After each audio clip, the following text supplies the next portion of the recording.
Hello दोस्तों, स्वागत है आप सभी का के एनालिसिस में।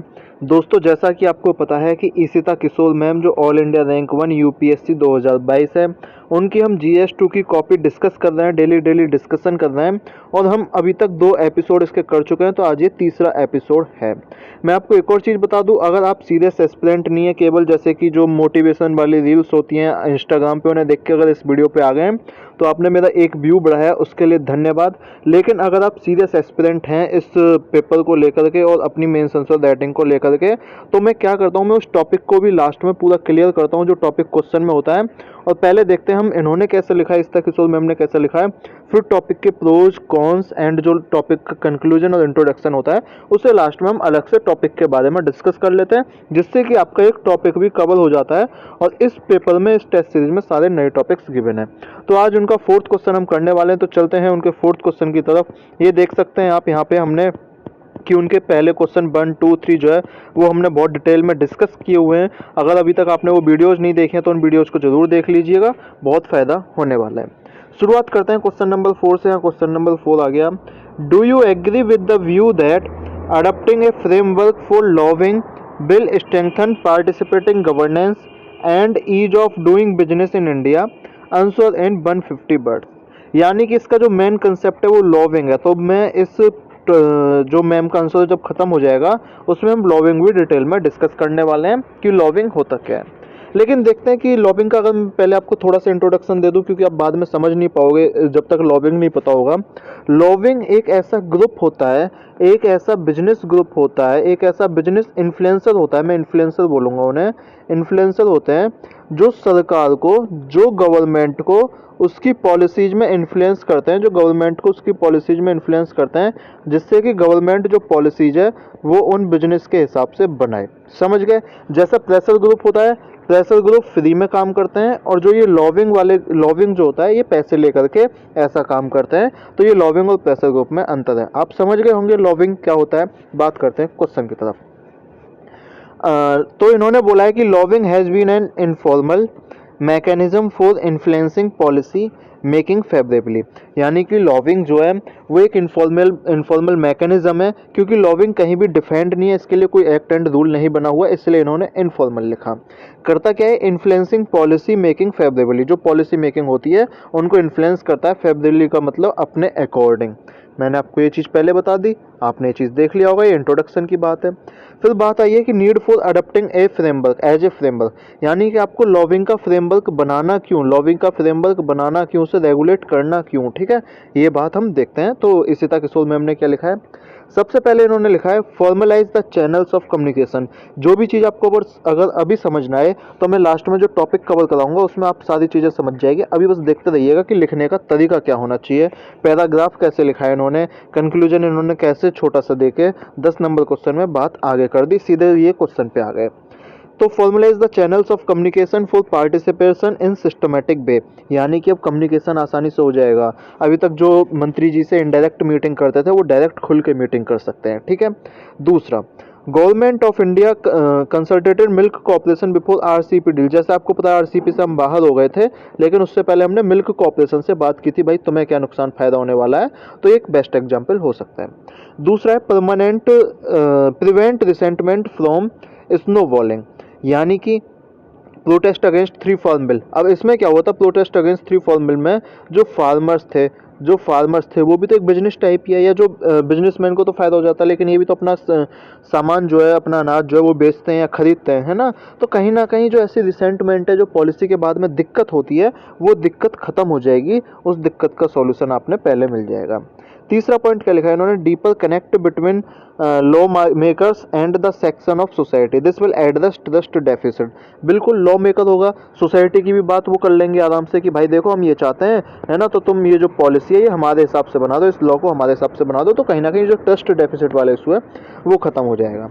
नेक्स्ट क्या बोला है इन्होंने, इन्होंने बोला है case of including experts in parliamentary committee and panels. अगर मान लो पार्लियामेंट्री कमेटी पैनल्स में अगर कोई चीज़ के एक्सपर्ट आ जाएंगे तो वो उस चीज़ पे ज़्यादा बता पाएंगे ना, कि भाई इसके क्या फ़ायदे, इसके क्या नुकसान है, इसका वे फॉरवर्ड क्या होना चाहिए। तो निश्चित रूप से जैसे कि नंदन निकेलानी फॉर डिजिटल पेमेंट, एक नीले कानी नहीं है ये, कुछ और कमेटी थी, मैं भी भूल गया है ना।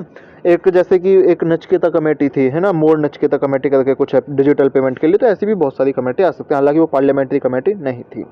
हालांकि इसमें बहुत सारे इश्यूज हैं, चैलेंजेस हैं, उन चैलेंजेस की हम बात करते हैं। पहला challenge, crony capitalism can emerge, है ना, यानी कि क्रोनी कैपिटलिस्ट, यानी कि जैसे मान लो जिसके पास बहुत ज़्यादा पैसा है ना, वो तो मंत्री जी से ज़्यादा अच्छी जान पहचान कर लेगा।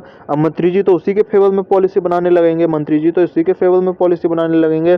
तो यानी कि ऐसे से जो पॉलिटिशियन और बिजनेसमैन के बीच के जो संबंध हैं वो एक डाइवर्स गैप क्रिएट कर सकते हैं। नोहदा कमेटी थी, उसने ये बोला था, ठीक है। इन्होंने बेस्ट एग्जाम्पल दिया, नोहदा कमेटी, अब इनको याद भी था, ये पढ़ने की खासियत होती है। दूसरा, further strengthen role of muscle power and money in Indian politics. भैया इंडियन पॉलिटिक्स की तो खासियत है कि पावर मनी मसल का ये धंधा चलता रहता है। तीसरा, doesn't address the trend of delegated legislation and laws discussion of bills. हालांकि इसमें जो डेलीगेशन मतलब डेलीगेटेड लेजिस्लेशन होगा, डिस्कशन ऑफ बिल्स होगा, है ना कहीं वो उस चीज़ को, ट्रेंड को अभी एड्रेस नहीं करता है। ये सबसे बड़ा चैलेंज है ना। अभी तो हम बिल्स ही डिस्कस नहीं करते यार, हम तो पार्लियामेंट में भी डिस्कस नहीं करते, आप बोल दो कि हम बाहर सबसे डिस्कस करेंगे, तो कहीं ना कहीं चैलेंज है अपने आप में। नेक्स्ट है फिर बैकडोर नेगोशिएशन। हो सकता है मंत्री जी बोलें कि देखो 5 करोड़ मुझे दे दो, मैं ना लोन का 1% माफ़ करवा दूंगा सारे एमएसएमई सेक्टर का, सब 5-5 करोड़ दे दो मुझे, एक एक खोखा। तो ये थोड़ी सी दिक्कत हो सकती है, जो बैकडोर नेगोशिएशन से है ना, वो अपन दिक्कत पहुंचा सकते हैं। फिर इन्होंने लास्ट में कंक्लूड करते हुए लिखा है, lobbying is necessary for inclusivity of sectors of socio economic polity but the welfare approach can not be sideline. है ना, इन्होंने लिखा है कि जो लॉबी है वो ठीक है, अपने सोशियो इकोनॉमिक पॉलिटी के लिए बहुत ज़रूरी है, इंक्लूसिव होना चाहिए, लेकिन ऐसा नहीं है कि आप वेलफेयर अप्रोच को, क्योंकि देखो मैंने क्या बोला, बिजनेस से रिलेटेड होती है। अब बिजनेस वाले कभी चाहेंगे कि हमारी वेलफेयर अप्रोच डेवलप हो, कभी चाहेंगे क्या, नहीं चाहेंगे वो, तो आप इसके चक्कर में वेलफेयर अप्रोच जो है उसे डाइवर्ट नहीं कर सकते। दूसरा, this can help us celebrate आज़ादी का अमृत महोत्सव, और आज़ादी का अमृत महोत्सव में हम क्या मान के चल रहे हैं, इंक्लूसिव डेवलपमेंट। इसमें हम क्या मान के चल रहे हैं, इंक्लूसिव डेवलपमेंट। तो ये भी चीज़ अपने को याद रखनी है, ठीक है। ये था आज का क्वेश्चन, लेकिन मैंने बोला था आपसे कि हम लॉबिंग पूरा टॉपिक कवर करेंगे, तो उस टॉपिक की मैं आपको कुछ गाइडलाइन दे देता हूँ। सबसे पहला मैं एक और चीज़ बता दूँ, ये जो मैंने लिया है ये मृणाल सर ने लिखाया हुआ है सारा, है ना, ये मृणाल सर की वेबसाइट से है, तो थोड़ा सा ध्यान रखना। Lobbyist is a person employed to persuade legislature executive to make some policy act rule that favor the lobbyist employer। यानी कि जैसा मैंने आपको पहले बोला, लॉबिस्ट एक पर्सन है जो एम्प्लॉयड होता है, यानी कि जो पैसे लेके काम करता है।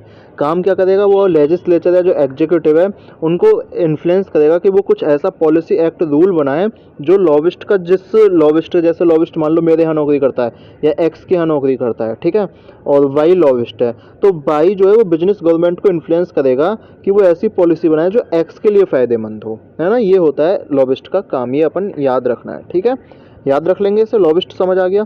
बात करते हैं लॉबिस्ट की थोड़ी सी आगे। Lobbyist are hired by interest group. Interest group जो होते हैं वो लॉबिस्ट को हायर्ड करते हैं, जैसे कि बिजनेसमैन, स्पाई एजेंसीज वगैरह वगैरह, trade union, environmental association, NGO, women right group, etc etc etc, ठीक है। क्योंकि ये भी अच्छा, ये किस तरह से काम करते हैं, ये धरना प्रदर्शन, रास्ता रोको, प्रोटेस्ट, बंद, स्ट्राइक की वजह से, है ना, लेकिन ये इंटरेस्ट ग्रुप है, ये लॉबिस्ट नहीं है। अगर यही किसी को पैसे दे के काम कराने लगे, तो इन्हें हम लॉबिस्ट बोल देंगे। यानी कि कहने का अर्थ क्या है, कहने का अर्थ ये है कि लॉबिस्ट जो होते हैं वो सोफिस्टिकेटेड प्रोफेशनल्स होते हैं, यानी कि जो लॉबिस्ट होते हैं सोफिस्टिकेटेड प्रोफेशनल्स होते हैं जो इस काम को पैसे के लिए करते हैं, और वो बहुत एक्सपेंसिव होते हैं खरीदने के लिए। एक चीज़ तो ये हो गई। दूसरा, अगर मैं इसके कंक्लूजन की बात करूं थोड़ा सा, तो India needs to determine a regulatory model that suits its socio political needs. Introduction की बात, इंडिया को एक ऐसा डिटरमाइन करना चाहिए रेगुलेटरी मॉडल जो इसकी सोशियो पॉलिटिकल नीड्स को कवर कर सके। Furthermore it's to trade a fine line by drafting the disclosure requirement. एक कंक्लूजन ही है यार, मैं क्यों कंफ्यूज हो रहा हूँ, है ना। तो इंडिया को एक ऐसी फाइन लाइन ड्राफ्ट करनी चाहिए जो एक लॉ हो, वो इस लॉबिंग को अगर रेगुलेट करे तो वो ट्रांसपेरेंसी पॉलिसी मेकिंग प्रोसेस में ट्रांसपेरेंसी ला सके। ये अपन कंक्लूजन में लिख सकते थे। ठीक है, एक और चीज़ मैं आपको बताना चाह रहा हूँ कि लॉबिस्ट के फ़ायदे क्या होते हैं। लॉबिस्ट मतलब क्यों इसे आपको फ्रेमवर्क में लाना चाहिए, क्यों रेगुलेट करना चाहिए। तो पहली बात, ये माइनॉरिटी इंटरेस्ट को डिफेंड कर सकते हैं, है ना। ऐसा नहीं है कि मेजॉरिटी कुछ भी करे जा रहा है उसके खिलाफ ही अपनी बात रख सकते हैं, जैसे चाहे मेडिकल एसोसिएशन हो, चाहे ट्रेड एसोसिएशन हो, कुछ भी हो। ठीक है। दूसरा, there is nothing wrong in lobbying. ऐसा नहीं कि लॉबिंग में कुछ गलत है, जब तक वो ब्राइब यानी कि रिश्वत वगैरह में इन्वॉल्व ना हो, जब तक धोखेबाजी ना करें। तीसरा, ये लेजिटिमेट प्रैक्टिस है अराउंड द वर्ल्ड। चौथा, ये high quality intelligence research work करते हैं। जैसे मान लो आरसीईपी था, आरसीईपी वाला मुद्दा था, वहाँ पे अपने को ये बताया गया कि भाई अपने को अगर हम आरसीईपी में शामिल होते हैं तो अपने मिल्क प्रोडक्शन पे नुकसान हो जाएगा। उन्होंने कैसे बताया होगा, उन्होंने बहुत सारी रिसर्च की होगी, उनको पता होगा कि अपनी टेक्नोलॉजी पे क्या नुकसान हो सकता है, या टेक्नोलॉजी हमारे पास नहीं है तो हमें क्या नुकसान हो सकता है। तो ये सारी चीज़ें जो करते हैं, ये सारी चीज़ें वो बहुत ज़्यादा रिसर्च करके करते हैं, इसीलिए तो मैंने बोला था बहुत ज़्यादा पैसे में खरीदने पड़ेंगे वो। ठीक है, अगर लॉबी लीगलाइज्ड हो गया इंडिया में तो ये ट्रांसपेरेंसी लेके आएगा, functioning of government and parliament. ठीक है, हमें पता तो पड़ेगी कि कौन सा जो लॉ है वो कितने पैसे में पास हो रहा है, किसने पैसा दिया, इतना तो पता पड़ जाएगा। कॉर्पोरेट वर्ल्ड में एडवर्टाइजमेंट है, पब्लिक रिलेशन है, रोड शो बिफोर आईपीओज, तो ये लेजिटिमेट कॉर्पोरेट एक्टिविटीज होती हैं, तो कहीं ना कहीं ये भी लॉबिंग के अंतर्गत आ जाएंगी। बात आप पूछोगे भाई इसके नुकसान क्या है फिर, है ना, लॉबिंग अभी तक इंडिया ने रेगुलेट क्यों नहीं किया। सबसे पहली बात, ये एक एग्रेसिव और इंटेंस फॉर्म ऑफ परसुएशन है, इसमें डायलॉग की बात नहीं होती, इसमें यह पैसे फेंको, पैसे फेंको, पॉलिसी अपने पक्ष में लेके आओ, पैसे फेंको, पॉलिसी अपने पक्ष में लेके आओ। बताओ तुम्हें ऐसी पॉलिसी चाहिए क्या, नहीं चाहिए ना। दूसरा, ये एक केस ऑफ गवर्नमेंट है गोइंग टू हाईएस्ट बिडर, यानी कि जैसे मान लो अंबानी जी देंगे 5 करोड़, है ना, 500 करोड़ लिखो यार, 5 करोड़ तो अंबानी जी की तौहीन हो गई, है ना। तो अंबानी जी देंगे 500 करोड़ और रतन टाटा देंगे 200 करोड़, ठीक है, और अडानी जी देंगे 1000 करोड़। तो अब बताओ गवर्नमेंट किसके फेवर में पॉलिसी बनाएगी, अडानी जी के फेवर में। वहीं अब ये अंबानी बोल दे मैं तो 1500 करोड़ दे रहा हूँ, तो अंबानी जी के फेवर में पॉलिसी आ जाएगी, यानी कि जो ज़्यादा पैसा देगा उसकी पॉलिसी बनेगी। इसीलिए लॉबिंग थोड़ा सा खतरनाक है, अपन इस चीज़ को समझ सकते हैं। नेक्स्ट क्या है, ये लॉ जो है वो चेंज हो सकते हैं if there is no public consensus to do so.